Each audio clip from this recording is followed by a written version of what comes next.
Ohio minasan, j'espère que vous allez tous très bien. Top. Je tenais juste à dire que mon micro n'a pas enregistré une toute petite partie au début de la vidéo, la partie où je vous salue, etc., que je vous dis de quoi on va parler dans la vidéo. Du coup, si vous avez une impression de saut dans le temps, et ben je m'en excuse, ok. Voilà, c'était juste pour vous prévenir. Et bien sûr, il y a eu aussi énormément de suites de saisons de d'autres animés, comme par exemple là, comme ça, My Hero Academia, qui est... Cette saison va être incroyable. Bref, de toute façon, au moment où vous verrez cette vidéo, je pense que, vu comment la tension commence à monter dans My Hero Academia, je pense que vous comprenez déjà d'avance que ça va être un truc de ouf. Enfin, je pense que j'ai pas besoin de vous le dire plus que ça. Du coup, ne perdons pas plus de temps. Et commençons tout de suite par le premier animé. Oleski. On commence tout de suite paisiblement avec du school life romance extrêmement sympathique. De type harem, je précise. Mais je précise, harem pas banal, hein. Surtout le début. On va suivre l'aventure de...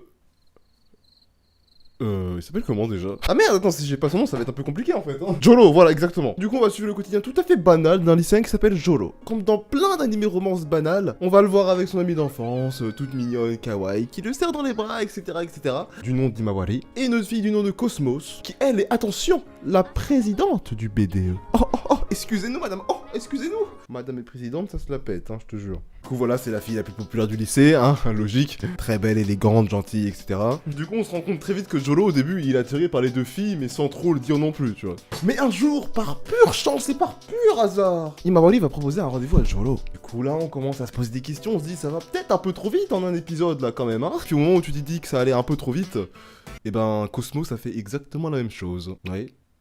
Je te jure que oui. Cosmos lui a aussi proposé un rendez-vous, et du coup, eh ben, il est sorti avec les deux, bon, pas en même temps, hein, mais des jours différents. Et il y a un point commun assez dur à encaisser. Ah, ça me fait encore mal au cœur, attendez. Dans la première scène où il est avec Imawari, il va y avoir un banc. Vous allez me demander pourquoi je précise qu'il y a un banc, parce que le banc est très important, ok? Il y avait un banc, ok? À ce moment-là, Imawari dit à Jolo qu'elle a besoin de lui dire quelque chose. Oula, ça part directement dans une ambiance, déclaration, etc. Du coup, on se demande, mais comment en un épisode ça peut partir aussi vite? Vous voyez la couche venir, vous le savez tous déjà de toute façon. Allez, c'est bon. Du coup, voilà, les deux s'assoient, machin. Là, Jolo, il est tout... Ah, il est bizarre, il est excité, il se dit, mais qu'est-ce qui se passe, machin, voilà. Il est tout content, mais il devrait pas l'être. Du coup là, Imawari dit qu'elle a quelque chose à lui annoncer. Et là, devinez ce qu'elle lui a demandé. Elle lui a demandé des conseils pour séduire son meilleur ami. Triste garçon. Si un jour ça vous arrive... Enfin, j'espère que ça vous est pas arrivé déjà de une, j'espère pour vous vraiment. Mais si un jour ça vous arrive du tout cœur, et faites attention au banc, parce que, en fait, l'histoire que je viens de vous raconter, il s'est passé exactement la même chose avec Cosmos. Hein. C'est exactement ce qui s'est passé. Pour la même personne. Les deux filles étaient toutes les deux amoureuses du meilleur ami de Jolo, qui est, je me souviens plus de son nom. Bref, on s'en fout de son meilleur ami. Bref, c'est vraiment pas le plus important. Même s'il y aura une petite histoire, petite embrouille avec lui à un moment, mais vous laissez découvrir ça tout seul. Vous êtes grand quand même. Ce qui est marrant surtout sur ces scènes, c'est que chaque fille a utilisé exactement les mêmes mots, c'était vraiment exactement la même situation. Et du coup, Jolo, il est traumatisé des bancs, là. Hein. Ah, mais là, il est traumatisé des bancs à vie, hein, ça c'est clair. Hein. Et depuis ce fameux jour, ben, Jolo n'est plus le même. Il a fait tomber le masque. C'est plus le grand gentil inoffensif qui se laissait faire, mais il n'a pas baissé les bras. Il se dit que peut-être qu'en donnant plein de bons conseils, elles vont peut-être finir par tomber amoureuses de lui. C'est beau l'espoir, hein, putain. Cependant, une troisième fille arrive que j'aime énormément. Tenez à le préciser, histoire que vous soyez un peu... voilà, dans le truc. Du nom de... Alors, attends. Sancho Queen Wow, attends. Sancho Queen, son nom, Sumileko. Ça, c'est facile. Du coup, Sumileko, on va juste dire ça, ok. Qui est une fille à lunettes mélancoliques que l'on surnomme Panji. Elle, ça va être surtout l'observatrice de tout ce qui va se passer autour de Jolo. Faut savoir que... elle aime Jolo. Mais Jolo... ne l'aime pas. Il la déteste même. Il se dit lui-même pourquoi parmi toutes les filles qui existent dans tout le lycée, il a fallu qu'il n'y en ait qu'une seule qu'il aime et c'est celle qu'il déteste. Mais bon, après les choses vont changer au fur et à mesure, parce qu'ils vont commencer à traîner ensemble, etc. Oh là là, allez regarder l'animé, bordel de merde. J'aime beaucoup dans cet anime parce qu'il y a beaucoup de retournements de situation, surtout par rapport à Sumileko qui est très stratégique, qui arrive à faire des retournements de situation, des twists, tu te dis, mais what the fuck? Des trucs que tu pensais même pas en fait. Elle arrive à retourner des situations pour faire en sorte que tout se passe mal ou tout se passe bien, mais... oh, c'est trop bien! Voilà, je vais pas vous en dire plus parce qu'il faut vous découvrir par vous-même. En tout cas, si vous aimez déjà le base, les school life romance, foncez sans hésiter, ça y a aucun... allez-y. Et puis voilà, quoi, passons au prochain animé. Avant ça, je voudrais parler d'une toute petite chose, hein, voilà, petite pause OP. Pas du tout. Je tenais à préciser à ceux qui suivent mes lives, et aussi pour ceux qui ne le savent pas, oui, je fais des lives. Ceux qui aiment me voir en live, etc. Je vous invite tout de suite à aller dans la description et à me rejoindre sur Twitch. Parce que c'est pas que j'en ai marre de YouTube pour les lives, mais j'en ai marre en fait. Je préfère largement Twitch, ok. Par contre, s'il vous plaît, me sortez pas, je connais pas Twitch, machin. On est en 2019, les gens, ok. Faut se mettre au goût du jour, là-haut. En plus, comparé à YouTube avec sa magnifique cloche qui fonctionne extrêmement bien, tu reçois les notifs 100% du temps, hein, évidemment. Parce que le nombre de personnes à chaque live qui m'envoient un message en me disant j'ai pas eu la notif, je sais pas quoi.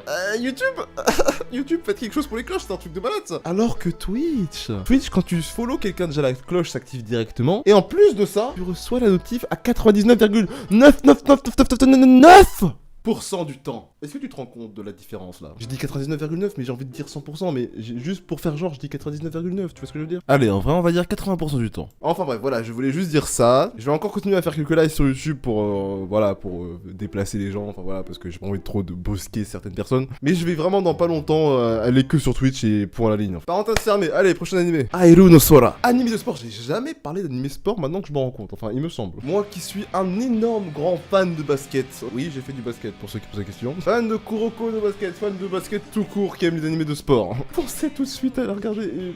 Et puis c'est tout.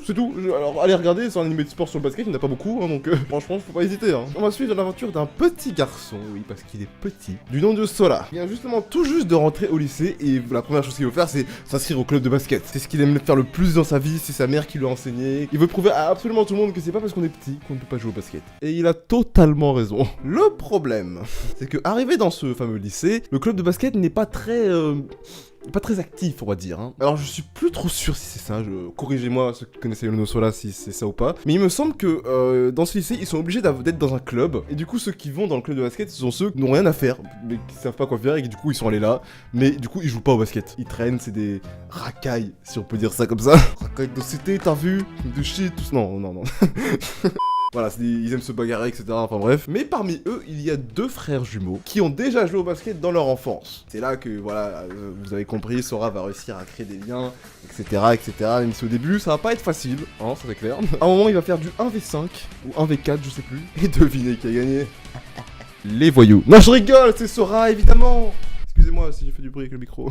Du coup voilà, au fur et à mesure, il arrive à convaincre les gens de venir jouer au basket de plus en plus. D'ailleurs, il rencontre aussi une waifu du nom de Madoka qui joue aussi au basket dans le club des filles, du coup, qui est plutôt jolie. Hein. Elle prouve totalement son talent au basket. Du coup voilà, ça reste une histoire simple, je dis pas le contraire. Et c'est pas comme s'il y avait 30 000 animés de basket, hein, franchement. L'animation est grave cool, y a rien à redire sur ça. Les musiques pareil, l'opening, tout ça, enfin, franchement tout est relativement bien. Ce qui fait la particularité de Sora aussi, c'est qu'il s'est entraîné énormément. Quand je te dis énormément, c'est pas un petit peu, hein. Quand il est dans un gymnase tout seul, il fait... Alors je sais plus, il fait combien de tirs par jour, mais il shoot sans s'arrêter. Genre, il peut t'en faire 1000, tu vois, comme ça. Dans l'ennemi, il dit un certain nombre, mais... Il était à plus de 1000 à un moment, tu vois. Il s'entraînait tout seul parce que les autres membres de l'équipe n'étaient pas encore là, enfin ils voulaient pas encore jouer avec lui en fait. Du coup il s'entraînait tout seul à shooter. Et on voit la détermination, hein, c'est incroyable, c'est beau. Et aussi il faut savoir que principalement c'est sa mère qui lui a tout appris. Parce que sa mère était joueuse pro de basket. Voilà, il y a aussi de ça. Et il y a plein d'autres petites histoires aussi par rapport à sa mère et tout ça. Mais qui sont dans les épisodes 6 et 7. Enfin voilà, je vais pas vous en parler, hein. Vous savez quoi faire. Il suffit d'aller sur internet et d'aller regarder Airu no Sora de vous-même. Ok? Je compte sur vous. Hein. Passons au prochain animé et dernier animé aussi de cette vidéo. Après on parlera vite fait de toutes les suites d'animés qu'il y a aussi en ce moment, c'est incroyable. No Guns Life. Regardez No Guns Life. Je sais, voilà, c'est tout ce que j'avais à dire sur cet animé. Hein. Regardez No Guns Life parce que c'est trop bien. Est-ce que vous voyez ce visage? Oui, c'est un gun. Un putain de gun. Pour certaines précautions, je te conseille de pas être devant lui en cas d'éternuement. Voilà, je tenais juste à vous informer de cette petite information, voilà. Ah, je vois que Mindo, ça fait un moment que j'ai pas regardé les épisodes, du coup, pour te résumer le début, ça va être un peu compliqué parce que c'est pas dans ma tête fraîchement, là, tu vois. Du coup, je vais vous lire ce qui est écrit juste là, enfin, avec mes mots à moi, je vais alterner, parce que justement, j'aime tellement que du coup, j'attends que plein d'épisodes sortent pour que je me fasse une bonne soirée No Guns Life. Voilà, j'aime bien faire ça pour certains animés. Je suis en train de faire ça pour la saison 2 de Win Neverland, d'ailleurs, parce que je surkiffe Win Neverland. Enfin bref, on parlera de ça après. Inuit Juzo est un ancien soldat démobilisé suite à une terrible guerre. Franchement, on est dans un monde avec une ambiance assez steampunk, etc. Extrêmement stylé, très bien animé aussi, franchement. Tout est badass, ce mec est badass. Là, vous allez me demander, mais quelle est sa particularité à tête de pistolet? Yerim, t'as vu, particularité, pistolet. Cette tête de pistolet, comme vous voyez, veut tout simplement dire que c'est un extend. Mais qu'est-ce que c'est un extend? Je pose plein de questions là. Un homme transformé avec des extensions mécaniques. Voilà ce que c'est un extend. Du coup, il y a beaucoup de personnes après la guerre qui ont subi justement ces opérations, si je peux dire ça comme ça. Donc des gens qui ont perdu un bras, du coup ils ont un bras mécanique, voilà, plein de trucs comme ça. Du coup, ce sont des extends. Mais le problème, c'est que du coup, il n'a aucun souvenir de son passé. Du coup, j'imagine clairement que c'est par rapport à justement sa tête. Enfin, il a dû se passer un truc. Je sais pas. Ok, dans les premiers épisodes, ils le disent pas, ça, logique. Hein. Du coup, sans aucun souvenir de son passé, il devient enquêteur en fait. Voilà, il se fait de l'argent comme ça, et il le fait très bien d'ailleurs. Enquêteur sur les crimes des bas-fonds de la ville. Je tenais justement à dire que c'est l'un des enquêteurs les plus badass que j'ai vu de ma vie. Vraiment, putain. Dans sa façon de parler, avec sa clope, etc. et sa puissance à lui tout seul. Là, te dire juste, ouais, il a eu une arme à la place de la tête, et alors, il fait comme ça pour tirer. Non, pas du tout, il a d'autres particularités beaucoup plus impressionnantes. Comme arrêter des trains avec seulement un coup de poing. Enfin bref. C'est un passage extrêmement badass, hein, je tiens à le préciser. À un moment, un Exten poursuivi par la police va laisser à Juzo un enfant. Un enfant que bizarrement, beaucoup de personnes recherchent. Il comprend très vite que c'est pas un enfant comme les autres et qu'il détient une particularité extrêmement spéciale en fait. Et quand je vous dis qu'il est recherché par beaucoup de personnes, c'est vraiment par beaucoup de monde. Notamment Berure. Oh, c'est quoi ce nom, frère? What the fuck? Je vais te le dire dans le français le plus moche du monde. Beruren. Ouais, Beruren, si tu veux. Ouais, on va dire ça comme ça. Une multinationale mystérieuse et toute puissante. En gros, les gros enfoirés, quoi. On va pas tourner autour du pot, ok? Du coup, le début de l'histoire va se tourner autour de l'enfant et je pense que ça va durer un moment. Il y a d'autres personnes que vous verrez à côté, dont une fille aussi qui est mécanicienne pour les Extens aussi, qui peut les réparer, etc. Qui est grave cool, je l'aime trop. Franchement, c'est grave sympa. Allez regarder, c'est badass, c'est puissant. C'est drôle parce que du coup, il y a des gags par rapport au fait que s'il est dans l'eau, ben, il a peur que ça se rouille et tout. Enfin, plein de petits trucs comme ça, c'est vachement cool. Du coup, si vous avez du temps à perdre, allez regarder No Guns Life. Voilà, je vous ai parlé de 3 animés de cette saison qui étaient extrêmement sympas et que j'aime énormément. Il y en a d'autres en coréen. Vous voulez un animé 100% comédie, il suffisait de demander Conscious Hero sur Wakanim, hein, vous pouvez aller voir, c'est beaucoup trop drôle. Voilà, c'est un isekai mais complètement barjot quoi. Allez le voir par vous-même, je vous laisse aller vous taper des barres tout seul. Comme je vous disais tout à l'heure, il y a énormément de suites d'animés là, enfin de suites de gros animés en fait, et enfin toute l'année il y a eu que des bonnes suites d'animés, enfin bref, voilà, My Hero Academia, en saison 4 qui a commencé il y a pas longtemps et qui va être incroyable. Il y a la saison 4 aussi, si je me trompe pas, c'est la 4 de Shokugeki no Soma, très bon animé aussi de cuisine, qui donne envie à absolument tout le monde de cuisiner ou de bouffer, les deux tu vois. Nanatsu no Taizai aussi, bon par contre ça, moi j'ai déjà lu les scans et en soi l'animé pour l'instant il m'attire pas trop, même si enfin voilà, c'est pas...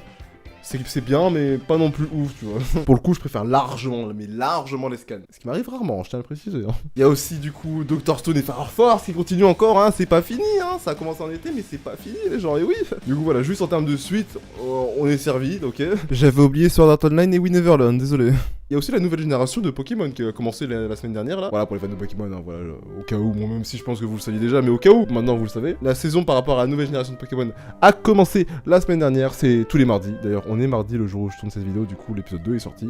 Ou va sortir, j'en sais rien. Voilà. J'espère que cette vidéo vous aura plu, j'espère n'avoir rien oublié. Bien sûr, il y a d'autres animés qui mériteraient d'être mis en avant. Mais dans tous les cas, tiens, je vous l'annonce. Dès le mois de décembre, là, il y aura plein de vidéos du style des meilleurs school life de l'année, plein de trucs du genre. Il y aura un top waifu aussi, je tiens à le dire. Un top waifu de l'année, il y en a eu tellement que je suis obligé d'en faire un, franchement.